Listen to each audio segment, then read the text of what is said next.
அனைவருக்கும் வணக்கம்.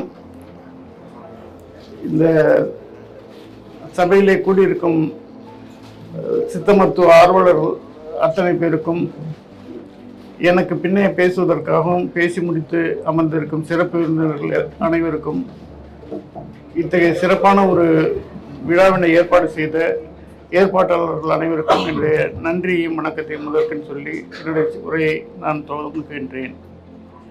இப்போது நாம் சிந்திக்க எனக்கு கொடுக்கப்பட்ட தலைப்பு சித்த மருத்துவத்தின் வரலாறு. இதை பற்றி நாம் கொஞ்சம் 1 மணி நேரமோ 2 மணி நேரம் நாங்கள் முடிந்தவரை நாம் சிந்திப்போம். சித்த மருத்துவத்தின் வரலாறு என்பது ஒரு குறிப்பிட்ட மருத்துவ முறை அல்ல. இது சித்த மருத்துவம் என்ற பெயரை விட இது தமிழர் மருத்துவம் என்று கூறலாம். தமிழ் மக்கள் பயன்படுத்திய மருத்துவமே சித்த மருத்துவம் என்ற பெயரிலே இப்போது வழங்கி வருகிறது. தமிழர்களுடைய வைத்திய முறை மருத்துவ முறை தான் சித்த மருத்துவ முறை என்று இப்போது கூறப்படுகிறது.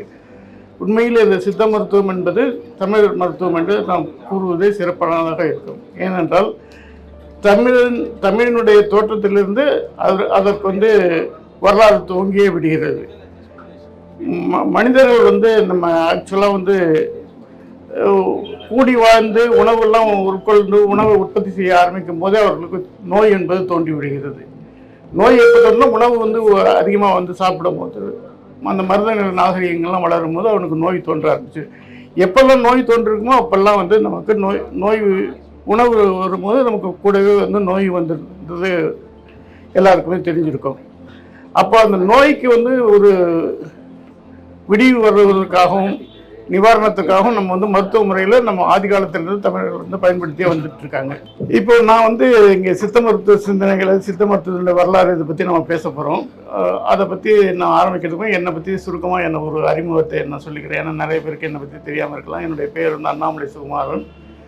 என்னுடைய படிப்பு இதெல்லாம் நான் ஒரு இன்ஜினியர், அதாவது பொறியாளராக தான் என்னுடைய வாழ்க்கை ஆரம்பித்து தமிழ்நாடு மின்சார வாரியத்தில் ஒர்க் பண்ணேன். பிறகு வெளிநாடுகளில் போய் மின்சாரம் கொடுக்கறதுக்காக பணிகள் நிறைய இருந்தேன். 1979 வரைக்கும் நான் வெளிநாட்டில் இருக்கேன். 1979 வரைக்கும் தமிழ்நாடு மின்சார வாரியத்தில் வேலை செஞ்சேன். பிறகு நான் பல நாடுகளில் போய் மின்சாரம் கொடுக்குற வேலைகளாக இருந்துட்டு, பிறகு ஒரு சுமார் என்னுடைய 50வது வயதுக்கு பிறகு நான் இந்த விதமான தொழிலெலாம் செஞ்சேன். அதுக்கு பிறகு நான் இந்த முழுக்க என்னுடைய கவனம் தமிழ் மீதோ தமிழ் மருத்துவத்திலையும் சித்தர்களை பற்றிய என்னை ஈர்த்துச்சு. சித்த மருத்துவமும் சித்தர்களை பற்றிய ஆய்விலே என்னுடைய முழு கவனமும் நான் செலுத்திட்டு வந்துட்டுருக்கேன். அப்போது ஒரு குறிப்பிட்ட ஓராண்டு தான் நான் இந்த இதில் இழுக்கப்பட்டேன். அதாவது இந்த ஓலைச்சுவடிகள்லாம் தேடி எடுத்து தூக்குற ஒரு பணி தஞ்சாவூர் தமிழ் பல்கலைக்கழகம் செஞ்சாங்க. அதுக்கு என்னால் உதவி செய்ய முடியும்னு நாங்கள் இருந்த ஒரு அமைப்பு பண்ணோம், வாலண்டியர் பண்ணோம். அது எதுக்காகன்னா அப்போ இது நடந்து 2010 சமயத்தில் இந்த ஓலைச்சுவடிகள்லாம் சுமார் 3 லட்சம் சுவடிகள் ஒன்றும் கலெக்ட் பண்ண முடியாமல், அதாவது இருக்கிற ஓலைச்சுவடிகள் பூரா ஒரு அப்துல் கலாம் ஜனாதிபதியாக இருக்கும்போது மேனுஸ்கிரிப்ட் மிஷன் ஆஃப் இந்தியான்னு ஒரு அமைப்பு உருவாக்கினார். உருவாக்கி அவர் இந்தியா பூரா இருக்கிற ஓலைச்சுவடிகள் எங்கே இருக்குன்னு NSS மாணவர்கள் வச்சு ஒரு கணக்கு எடுத்தார். எல்லா மாணவர்களும் ஆல் ஓவர் இந்தியா இந்த கணக்கெடுப்பு எடுக்கப்பட்டது. தமிழ்நாட்டிலையும் எடுத்தாங்க. அப்போ எடுக்கும்போது தமிழ்நாட்டில் சுமார் 10 லட்சத்துக்கு மேலே ஓலைச்சுவடிகள் இருக்கிறத ஒரு கணக்கெடுப்பு பண்ணாங்க. அந்த கணக்கெடுப்பு NSS மாணவர்கள் வச்சு பண்ணாங்க. ஒவ்வொரு டேட்டாவுக்கும் அவங்க ₹1 கொடுத்தாங்க அப்போ NSS மாணவர்கள். இது நடந்தது 95-96 நடந்தது. ஆனால் அதுக்கு பிறகு அந்த லிஸ்ட்டு டெல்லியில் போச்சு. மேனுஸ்கிரிப்ட் மிஷன் ஆஃப் இந்தியான்னு ஒரு அமைப்பு ஏற்படுத்தப்பட்டது. அந்த அமைப்பில் இந்த லிஸ்ட்டு இருந்தது. ஆனால் எந்த கவர்மெண்ட்டும் அதை முனைஞ்சு செய்யலை. அந்த லிஸ்ட்டை எடுத்த சில தனியார்கள் சுலபமாக இருந்தெல்லாம் போய் அவங்க எடுத்துட்டாங்க. இதுதான் நடந்திருந்தது. நாங்கள் இதை இது மேனுஸ்கிரிப்ட் மிஷன் ஆஃப் இந்தியாவில் ஒரு அட்ரஸ் எல்லாம் டேட்டா பேஸ் இருக்குது. இது ஏன் முயற்சி பண்ணலன்னு தஞ்சாவூர் தமிழ் யூனிவர்சிட்டி கூட சேர்ந்து இது ஒரு ப்ராஜெக்டாக பண்ணோம் நாங்கள். அப்போ நாங்கள் பண்ணும்போது இது தஞ்சாவூர் தமிழ் யூனிவர்சிட்டி ஸ்பான்சர் பண்ணாங்க. அவங்க இதுலேருந்து ஓலைச்சுவடி துறையிலேருந்து ஒரு பேராசிரியரையும் கூட வந்தார். நான் ஒரு இன்ஜினியர் பேசிஸில் இந்த ஒர்க்கில் நான் ஏன் எடுத்தேன்னா, நம்ம தமிழ்நாடு மின்சார வாரியத்தில் ஒர்க் பண்ணும்போது தமிழ்நாடு முழுக்க நான் ட்ராவல் பண்ணி நான் நிறைய ஒர்க் பண்ணேன். அதனால் எனக்கு தமிழ்நாட்டில் அநேகமாக ஓரளவுக்கு அனைத்து ஏரியாவுக்கு எனக்கு தெரியும். அங்கே இருந்த பிரசிடெண்ட்டு, மக்கள், கவர்மெண்ட் அஃபிஷியல்ஸு இவங்களெல்லாம் எனக்கு ஓரளவுக்கு எப்படி அப்ரோச் பண்ணணும், எப்படி அதை சாதிக்கணுன்ற முறைகள் எனக்கு தெரிஞ்சிருந்ததுனால இந்த ஒர்க்கை வந்து நான் செய்கிறேன் அப்படின்னு வாலண்டியர் பண்ணி எடுத்துக்கிட்டு அவங்க யாருமே நம்பலை இது. ஏன்னா அவங்க என்ன சொன்னாங்க, நாங்கள் 30 வருஷமாக வந்து பல்கலைக்கழகத்தில் இதுக்குன்னு ஒரு டிபார்ட்மெண்ட் வச்சுருக்கோம், மேனுஸ்கிரிப்ட் இன்னும் வச்சுருக்கோம், எங்களால் பண்ண முடியாது, நீங்கள் எப்படி பண்ணுவீங்கன்னு கேட்டாங்க. எங்களுக்கு ஒரு வாய்ப்பு கொடுத்து பாருங்கள், நாங்கள் வந்து என்ன பண்ணுறோன்னு பண்ணோம். அப்போ பண்ணும்போது அந்த அந்த ப்ராஜெக்டுக்காக அவங்க ஒரு அமௌண்ட் வந்து டெல்லியிலேருந்து வாங்கி வச்சுருந்தாங்க. அந்த பண்ண வேண்டிய அவசியமும் அவங்களுக்கு இருந்த யூனிவர்சிட்டிக்கு. எங்களுக்கு கிட்ட கொடுத்தது பிப்ரவரி மாதம் கொடுத்தாங்க. அந்த பீரியடு முடிய போகிறது மார்ச்சில் முடியுது. அந்த மார்ச்சுக்குள்ளே அவங்களுக்கு இல்லைன்னா அந்த ஃபண்டு வந்து அவங்க யூஸ் பண்ண முடியாது. அந்த மாதிரி ஒரு கண்டிஷனில் 2 மாதம் பீரியடில் இருக்குது. இது என்ன பண்ண முடியுமோ பண்ணுங்கன்னு தான் கொடுத்தாங்க. அந்த 2 மாதத்தில் மட்டும் பிப்ரவரியில் ஆரம்பித்து பிப்ரவரி 1 மாதம், மார்ச் 1 மாதத்தில் கிட்டத்தட்ட 36,000 வளர்ச்சிகளை கண்டுபிடிச்சோம். இது எதனால் முடிஞ்சதுன்னா, எப்படி முடிஞ்சதுன்னா, இந்த டேட்டா பேஸில் இருந்து அவங்களால ஏன் முடியல, என்னால் ஏன் முடிஞ்சுன்னா, அந்த டேட்டா பேஸ் என்ன பண்ணாங்க, இந்த என்எஸ்எஸ் மாணவர்களை வச்சு எடுக்கும்போது இப்போ சாதாரணமாக ராமசாமி படையாச்சி மாரியம்மன் கோயில் விருதுநகர்னு ஒரு அட்ரஸில் 30 ஓலைச்சுவடிகள் இருக்குதுன்னு ஒரு டேட்டா இருந்ததுன்னா, அவன் என்ன பண்ணாங்க, இந்த மேனுஸ்கிரிப்ட் மிஷன் ஆஃப் இந்தியாவுக்கு இதை அனுப்புனாங்க. இந்த டேட்டாவை அனுப்பும் போது அவங்க என்ன பண்ணிட்டாங்கன்னா, அந்த ராமசாமியை போட்டாங்க, படையாச்சியை விட்டுட்டாங்க, மாரியம்மன் கோயிலை விட்டுட்டாங்க, 50 அட்ரஸை விட்டுட்டாங்க, விருதுநகர்னு போட்டாங்க. ராமசாமி விருதுநகர் 10 ஓலைச்சுவடி, அவ்வளோ மட்டும்தான் டேட்டாவில் இருக்குது. இப்போ விருதுநகரில் போய் எந்த ராமசாமி தேடுவீங்க, எப்படி தேடுவீங்க? அதனால் அவங்க போய் யாரும் தேடலை. ஏன்னா அவங்க என்ன பண்ணிட்டாங்க, டைப் பண்ணுறதுக்கு வந்து கஷ்டப்பட்டுட்டு முக்கியமான அவங்களுக்கு வேண்டிய டேட்டா நினச்சி பண்ணிட்டாங்க. ஆனால் அதுதான் வந்து உண்மையாக தேவையான ஒன்று. நாங்கள் அதை வச்சுக்கிட்டு எங்களுடைய சொந்த முயற்சியில், சொந்த இனிஷியேட்டிவில் பண்ணோம். ஆனால் பண்ணும்போது இந்த ப்ராஜெக்டை நாங்கள் என்ன பண்ணோம்னா, அந்த ஓலைச்சுவடிகள் நம்ம போய் கேட்டால் யாரும் கொடுக்க மாட்டாங்க. அந்த ஓலைச்சுவடி அங்கேயே வந்து டிஜிட்டலைஸ் பண்ணி கொண்டு வந்துடுவோன்ற மாதிரி தான் நாங்கள் இது பண்ணோம். அப்படி தான் எங்களுக்கு ப்ராஜெக்ட் கொடுக்கப்பட்டது. யூனிவர்சிட்டியில் என்னத்துக்குன்னா, நீங்கள் போய் ஓலைச்சுவடி கேளுங்க, கொடுக்கலன்னா நீங்கள் அதை வந்து அங்கேயே ஸ்கேன் பண்ணிவிடுங்க அப்படின்னு. ஆனால் நாங்கள் போனோமோ தவிர எங்களுக்கு ஸ்கேனரும் கொடுக்கல, லேப்டாப்பும் கொடுக்கல, ஸ்கேனரும் கொடுக்கல. இருந்தாலும் நாங்கள் வந்து இறங்கிட்டோம். நாங்கள் சந்தித்த அத்தனை பேரையும் நான் அவங்களை கன்வின்ஸ் பண்ணி அவங்ககிட்ட இந்த ஓலைச்சுவடி வாங்கிட்டு வந்துட்டேன். அவங்க அத்தனை பேரும் எங்ககிட்ட கொடுத்தாங்க. 36,000 ஓலைச்சுவடிகள் நான் கொடுத்தோம் அந்த மார்ச்சுகளை.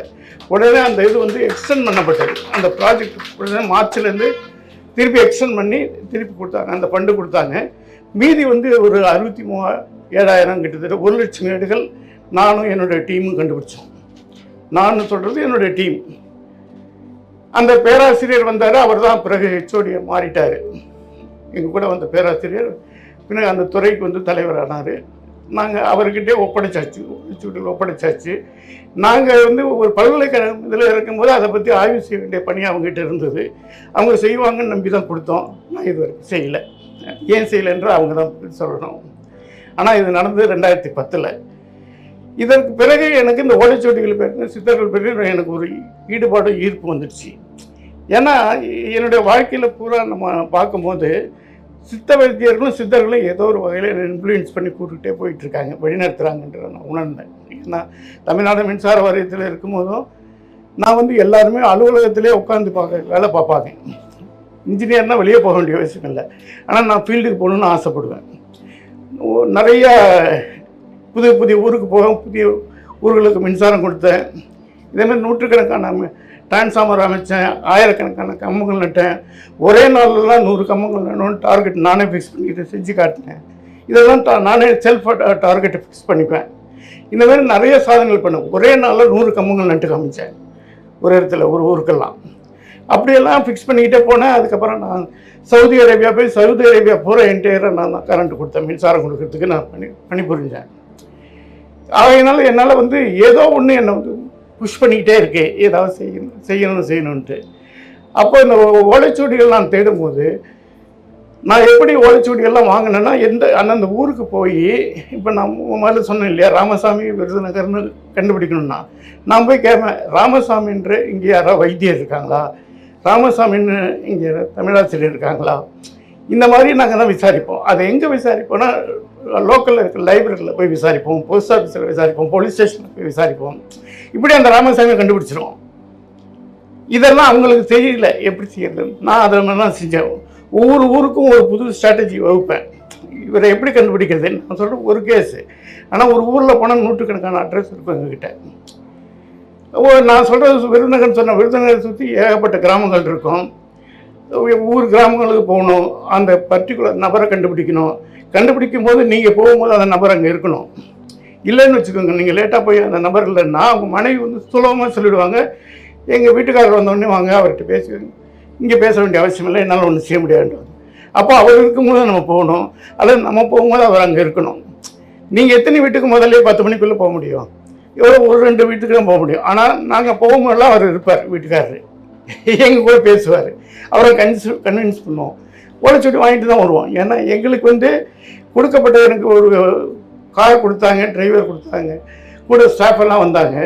ஆனால் 200 கிலோமீட்டர் அவருக்கு ஓட்டணும் டிரைவருக்கு என்னென்னா 200 கிலோமீட்டர் ஓட்டணும்னா அவருக்கு வாடகை கிடைக்கும். அன்றைக்கி சார் போகலாம் சார்ன்னுக்கிட்டே இருப்பார் அவரையும் நான் சாட்டிஸ்ஃபை பண்ணோம். ஆனால் 200 கிலோமீட்டர் நம்மளோட அலைஞ்சிக்கிட்டே வந்தால் பிரயோஜனம் இல்லை. பார்க்குற நபர்களை நான் கன்வின்ஸ் பண்ணணும், குறுகிய நேரத்தில் கன்வின்ஸ் பண்ணணும், அரை மணி நேரத்தில் அவங்களை வந்து மனசை மாற்றணும். முதல்ல நீங்கள் அந்த ஒரு வீட்டுக்கு போகும்போது உள்ளே நுழையிறதுக்கு அவங்க பர்மிஷன் வாங்கிறது சாதாரண விஷயம் இல்லை.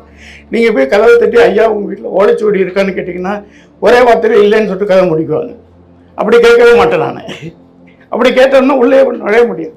அப்போ நீங்கள் போய் ராமசாமி இருக்காரா, ராமசாமி பார்க்க தான் வந்திருக்கேன், தஞ்சாவூரில் வந்திருக்கேன் அப்படின்னா அவங்களுக்கு எதுக்காகன்னு தெரியாது. சரின்னு விட்டுருவாங்க. உள்ளே போய் உட்காந்துட்டுன்னா அதுக்கு பிறகு கொஞ்சம் கொஞ்சமாக அவர்கிட்ட நட்பு வளர்ப்பேன். அதுக்கு பிறகு தான் ஓலைச்சுவடியை பற்றி ஆரம்பிப்பேன். நட்பு வளர்ப்போன்னா ஏதாவது ஒரு பொதுவான ஒரு வைத்தியத்தை பற்றி பேசுவோம்,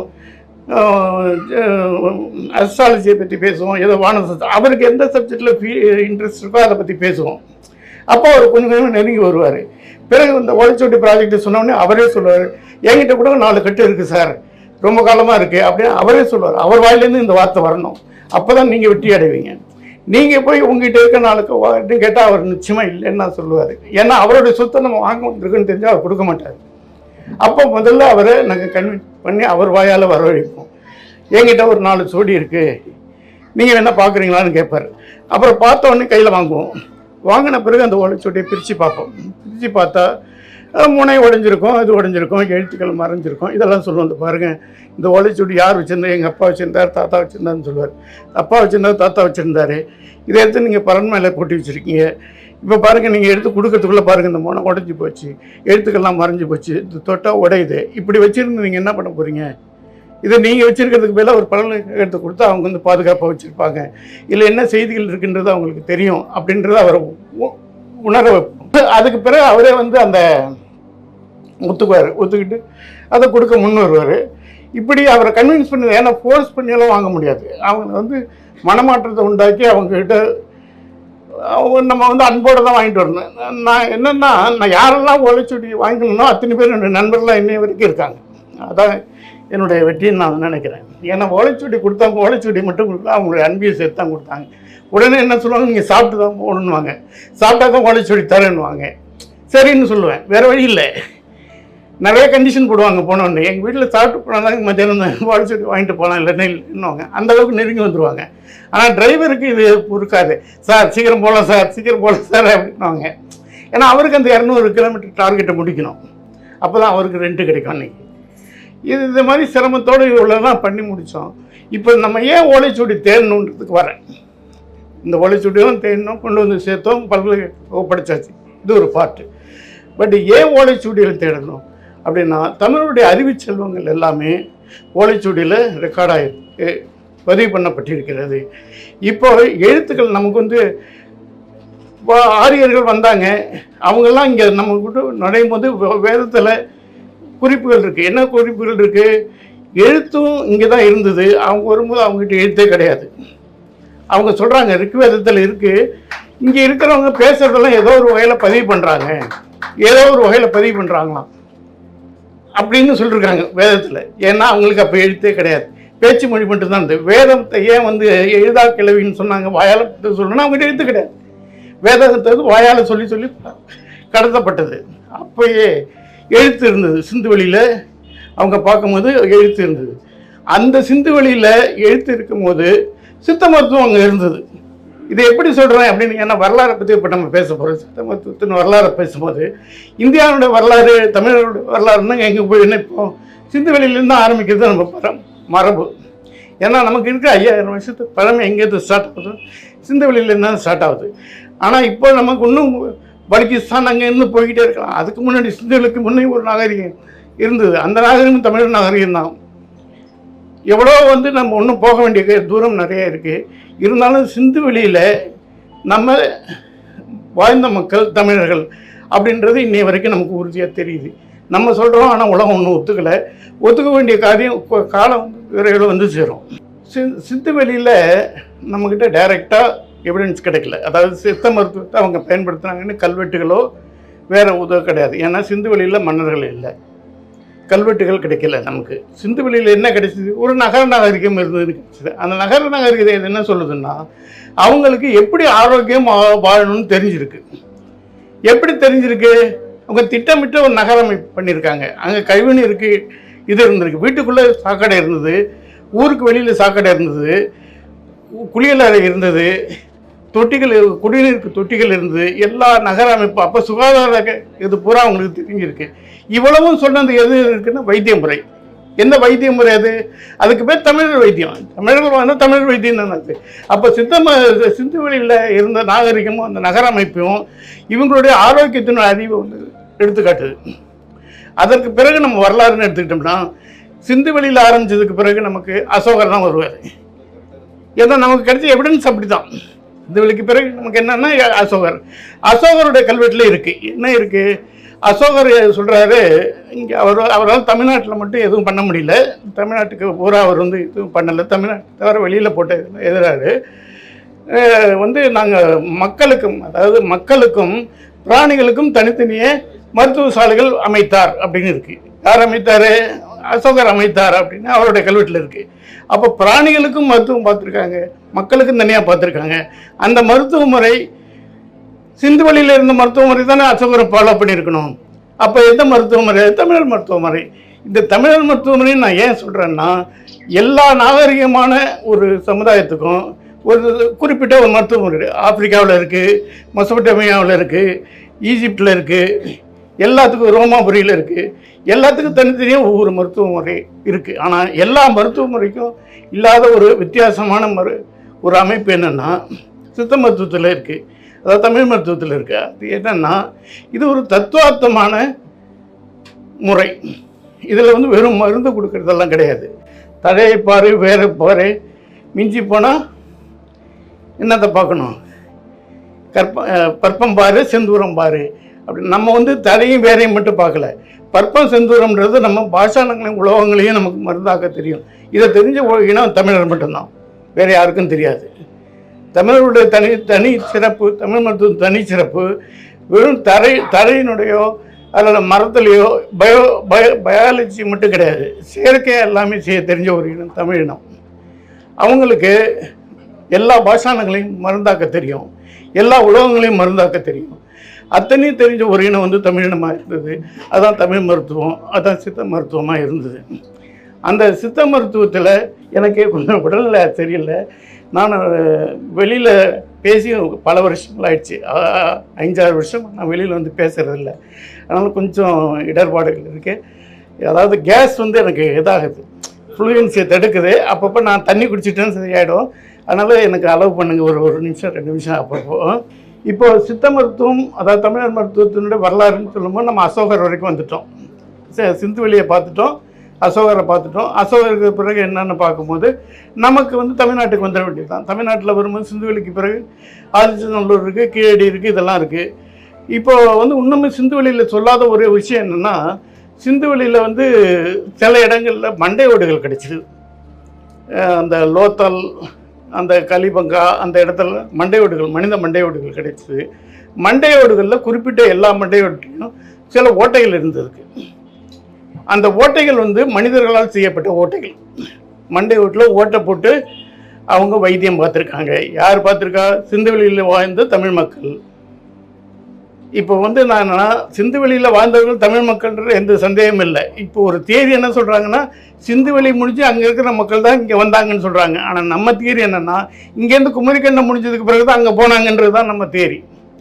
இங்கே குமரிக்கண்ட அறிவுக்கு பிறகு குமரிக்கண்டத்தில் இருந்தவங்க இங்கேருந்து பிரிஞ்சு போய் இந்த பக்கம் ஆஸ்திரேலியாவும் போனாங்க, ஆப்பிரிக்காவும் போனாங்க, இமயமலைக்கும் போனாங்க. எல்லா திசையிலையும் பரவுனாங்க குமரிக்கண்ட பீப்புள் தான். அங்கேருந்து இங்கே வரல, இங்கேருந்து அங்கே போனாங்க. இதுதான் நம்ம சொல்கிறோம். நான் வேற ஒரு குரூப் என்ன சொல்கிறாங்கன்னா, சிந்துவெளி நாகரிகம் முடிஞ்சதுக்கு பிறகு அங்கேருந்து புறப்பட்டு ஆதிச்சநல்லூர் வந்தாங்க, அது 5000 வருஷம், இது 3000 வருஷம் அப்படின்னு சொல்கிறாங்க. அப்படியெல்லாம் இல்லை. ஆக்சுவலாக என்னென்னா, அதுக்கு நமக்கு வந்து 5000, 3000, 4000 நம்மளும் ஆர்டிஃபிஷியலாக வச்சுருக்கிறேன். மனித நாகரிகம் வந்து இன்றைக்கி 20,000, குறைஞ்சபட்சம் 20,000 வருஷத்துக்கு முன்னாடி தோன்றிடுச்சு.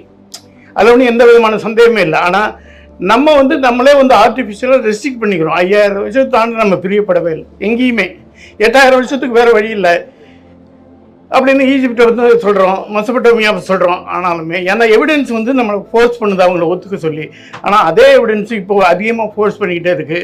ஏன்னா 15,000 வருஷத்துக்கு முன்னாடி எவிடன்ஸ் வந்து பூம்புகாரில் கிடைக்குது. அதை ஒத்துக்கிட்டே தீரணும், வேறு வழி இல்லை. இன்றைக்கி வேணால் இல்லைன்னு சொல்லலாம், காலப்போக்கில் ஒத்து தான் தீரணும். அப்போ 15,000 வருஷத்துக்கு முன்னாடி ஒரு போர்ட்டு ஹார்பர் வந்து இப்போ இதில் இருந்ததுன்னா, பூம்புகாரில் இருந்ததுன்னா அவங்க யார் கூட ட்ரேடு பண்ணாங்க, யாருக்கு ஏற்றுமதி பண்ணாங்க, எதுக்கு அங்கே போர்ட் இருந்தது? அப்போ அதுக்கு முன்னாடி தான் மனிதன் நாகரிகமாக வாழ்ந்திருக்கான், இது பண்ணியிருக்கான், மொழி வளர்ந்துருக்கு, எல்லாமே நடந்திருக்கு. அப்போ வந்து நம்முடைய வரலாறு மிக மிக தவறாகவே இது வரைக்கும் சொல்லப்பட்டு இருக்கு. இதை குறிப்பிட்ட யாரையும் சொல்ல, உலக வரலாறு அப்படி தான் இருக்குது.